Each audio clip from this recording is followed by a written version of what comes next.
It was the first Friday in June and Megan Whitaker had just finished her last Zoom call of the week. The sun was shining, her Spotify playlist was humming through her AirPods, and she was already daydreaming about the weekend. Her husband, Tyler, had taken their twin daughters camping with his brother. She had the house and, more importantly, her time all to herself. So, she did what any self-respecting overworked mom of two would do, booked a pedicure. Megan wasn't someone who indulged often. She was a registered nurse at a pediatric clinic in Denver and worked part-time at a local women's shelter on the weekends. Between work, kids, and the occasional girls' brunch, she rarely had a moment of silence. But this weekend? It was hers. She planned to read, eat sushi, and binge-watch reality TV in her robe. When she stepped into Serenity Nails and Spa, the scent of lavender and citrus hit her like a wave. A quiet hum of smooth jazz floated over the hum of nail dryers and casual gossip. The place was bright, clean, and full of the kind of Instagram-worthy decor Megan secretly adored: white marble floors, hanging plants, and minimalist gold accents. "Walk-in pedicure?" asked a friendly receptionist. "Yes, please," Megan smiled, slipping off her sandals. The nail technician introduced herself as Nari and led Megan to a corner station where she filled a foot tub with warm water. Megan sighed, sinking into the massage chair, letting the heat and bubbles relax her. The fatigue of the week began to melt away. "You want callus treatment?" Nari asked, holding up a small container of cream. "Sure, why not?"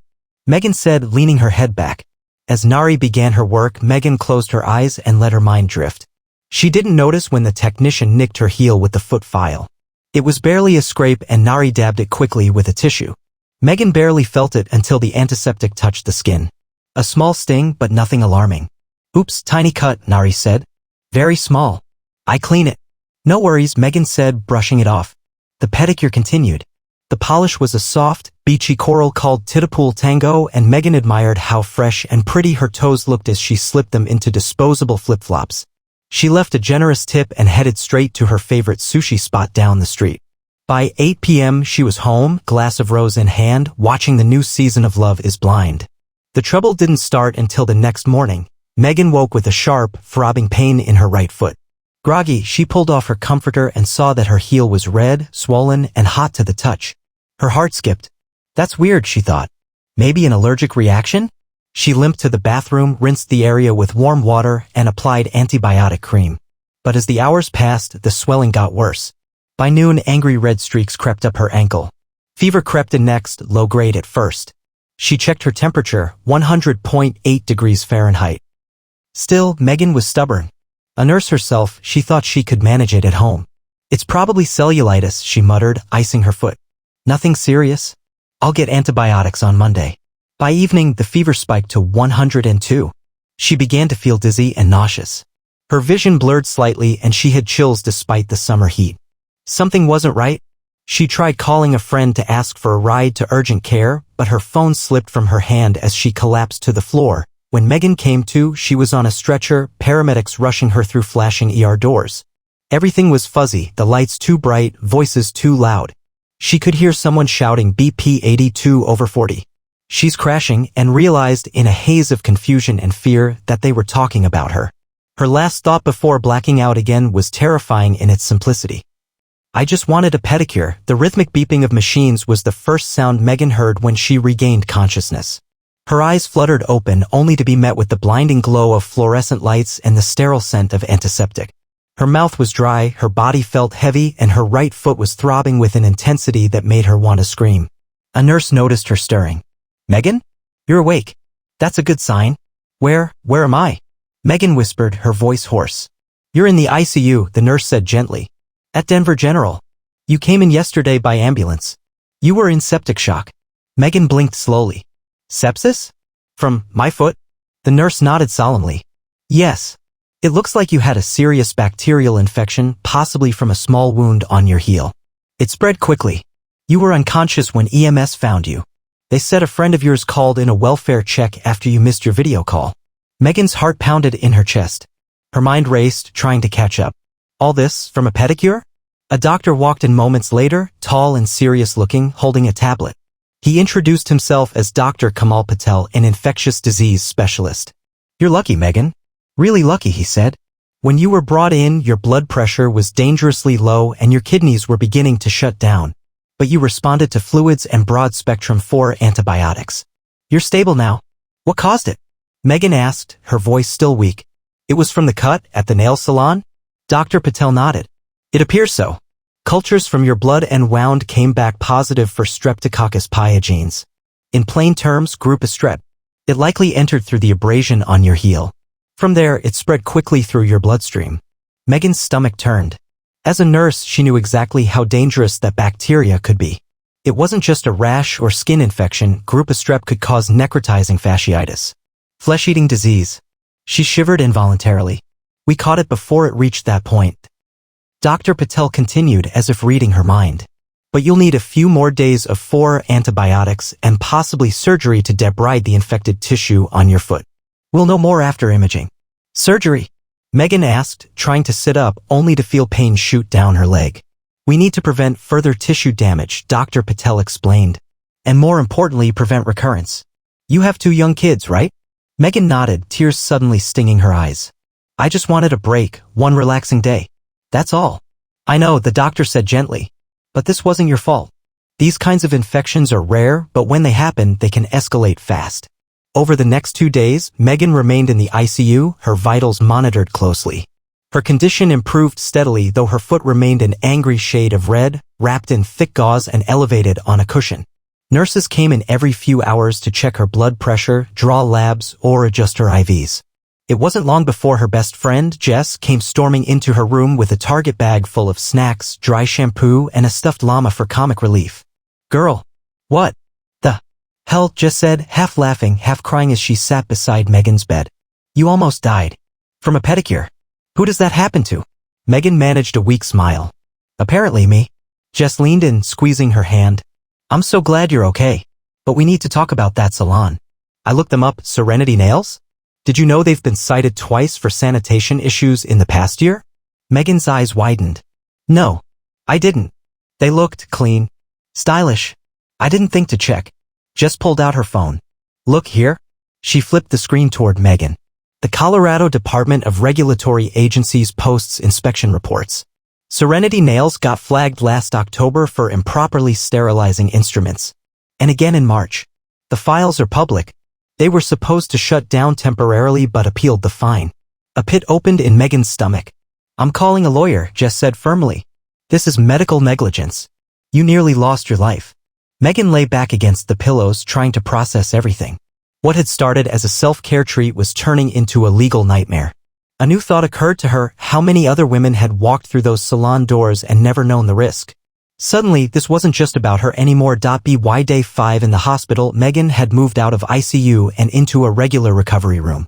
The improvement in her condition was undeniable. Her fever had broken, the swelling was down, and her appetite had returned. But the infection had left its mark literally. Dr. Patel returned to her room after the latest imaging results. The good news, the antibiotics worked. The infection's no longer spreading. The bad news, there's still localized necrosis, dead tissue, on the heel. You'll need minor surgery to remove it. Megan nodded. Can I walk after that? With time and rehab, yes, he reassured her. But it might be weeks before you're fully mobile. Her heart sank.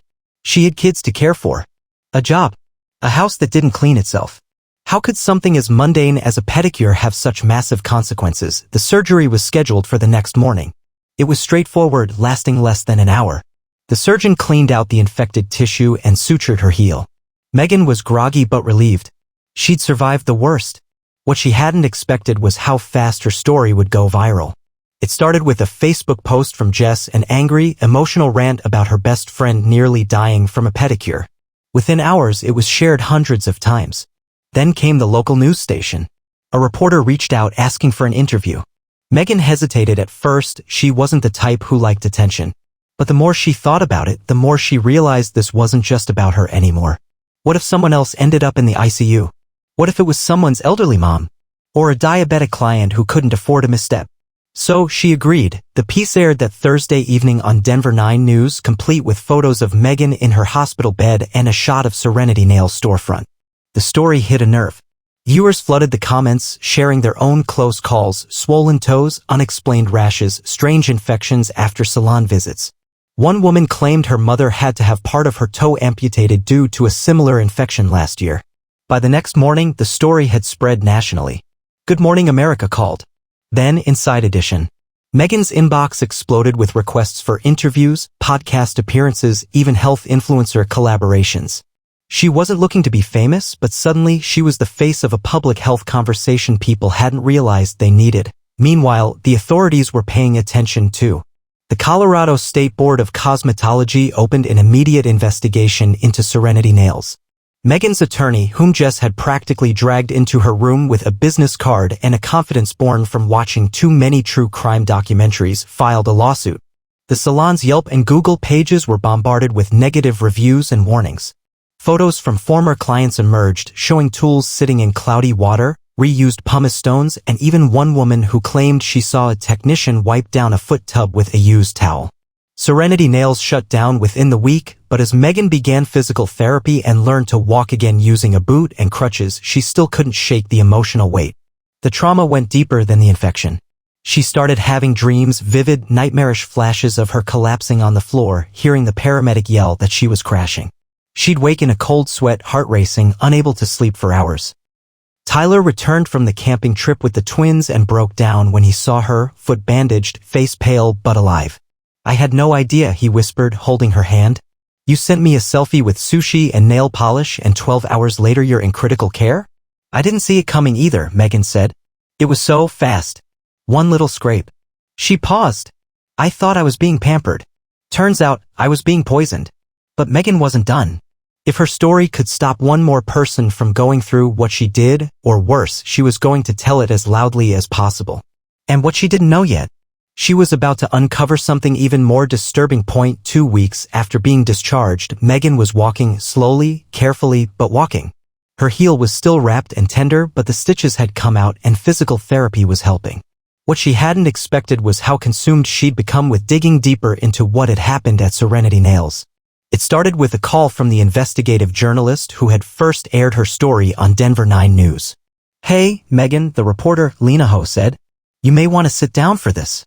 Meghan was already seated, propped on her couch, sipping lukewarm chamomile tea, but her pulse picked up anyway. Lena continued. We dug into the ownership records of Serenity Nails. Turns out it's part of a small chain. For locations all under different names but owned by the same LLC, KX Beauty Group, registered in Nevada. Okay, Meghan replied, unsure where this was going. Here's the thing, Lena said. Each location has been cited for health code violations in the past 18 months. Improper tool sanitation. Unlicensed technicians. One location even had a hepatitis B scare in 2022. But because the salons operate under different names and move ownership through shell companies, they keep dodging shutdowns. They pay small fines, rebrand, reopen. Rinse and repeat. Meghan's blood ran cold. So they knew. They absolutely knew, Lena confirmed. And that's not all. The technician who did your pedicure, Nari. Her license expired in 2021. She's not even legally allowed to be working. Meghan felt nauseous. How is this even allowed? It's loopholes, Lena said. And lazy enforcement. State boards are underfunded, inspections are infrequent, and most customers don't know they should be checking licenses or inspection scores. They trust the look of the place. Clean floor, trendy chairs, a spa playlist, it feels safe. Meghan was silent for a long moment. Her hands trembled. The betrayal felt personal now. You're not just a victim of a bad salon, Lena said gently. You're a victim of a broken system. Meghan brought the new information to her lawyer, who immediately amended the lawsuit to include the parent company and requested a class action filing. He was also preparing to refer the case to federal health authorities. But Meghan wasn't stopping there. She began working with a patient safety advocacy group, launching an awareness campaign called #SafeSalonNow. She spoke at local events, appeared on health podcasts, and helped create an educational TikTok series showing viewers how to verify salon licenses, read inspection reports, and spot red flags. The content exploded online. Videos were stitched, shared, and even translated into Spanish and Vietnamese. People across the country started reporting shady salons and demanding better regulation. Women commented things like, I canceled my nail appointment and did my own pedi tonight after watching this. My mom's diabetic, I had no idea how dangerous this stuff could be. Thank you. This is the Erin Brockovich of pedicures. I'm shook. And Meghan?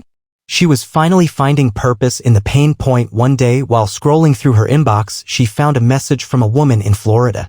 The subject line read, "My daughter died from a pedicure." Megan froze. The message explained that the woman's 28-year-old daughter had gotten a pedicure at a strip mall salon 2 years ago, developed an aggressive infection, and died from septic shock. The family had tried to sue, but the salon vanished overnight. No accountability. No justice. "I thought we were the only ones," the mother wrote. "Thank you for shining a light on this.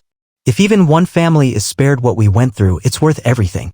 Megan stared at the screen, tears streaming down her cheeks. This was bigger than one bad business. It was a wake-up call.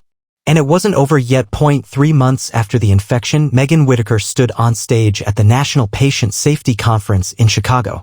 She looked out over the crowd, hundreds of healthcare professionals, consumer safety advocates, and journalists, and felt a knot in her stomach. Not from nerves. From fire. She was no longer just a nurse. Or a mom. Or the woman who nearly died from a pedicure. She was the face of a movement. Her journey from ICU patient to national advocate had been fast and intense. After her story went viral, media outlets from across the country reached out. She appeared on Today, Dr. Phil, and even testified in front of a Colorado State Senate hearing on cosmetic industry regulation. She spoke plainly, never sensationalizing, but never softening the truth. "I walked into that salon thinking I was doing something healthy for myself. In reality, I was gambling with my life, and I didn't even know it." Her lawsuit against KX Beauty Group gained traction, drawing other victims forward. A dozen former clients came out with reports of infections, chemical burns, and improperly treated injuries. Several technicians from affiliated salons testified that they were pressured to reuse tools without sterilizing them, sometimes wiping them with paper towels between clients. One former employee admitted she was given a license number that didn't belong to her. The case drew national scrutiny. The FDA and CDC both launched investigations into infection risks at personal care establishments.